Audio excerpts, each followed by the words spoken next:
Hi, I'm Simon Beckett, author of the David Hunter novels. I'm happy to say that the new David Hunter thriller is finally finished.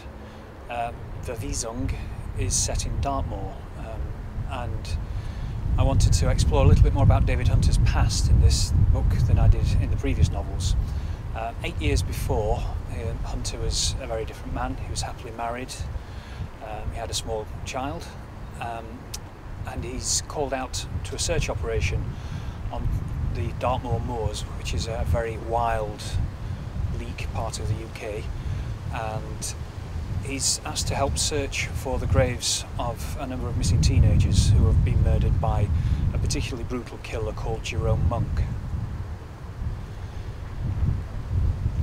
The search operation doesn't go particularly well. It ends very badly, it ends violently, and given the tragedy that readers of the other David Hunter novels will be familiar with, David Hunter's life changes shortly afterwards, and for 8 years he doesn't really give Jerome Monk or the past a great deal of thought, until, that is, he is told that Jerome Monk has escaped from prison and is apparently targeting people who were involved in the search.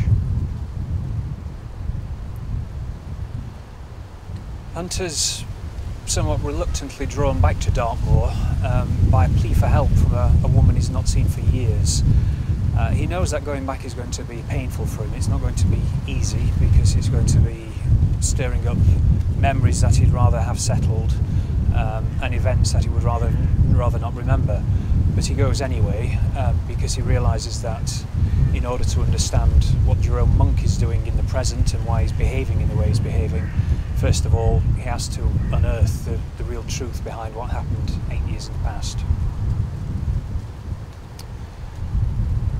Verwesung took quite a while to write, but I'm very pleased with the end result.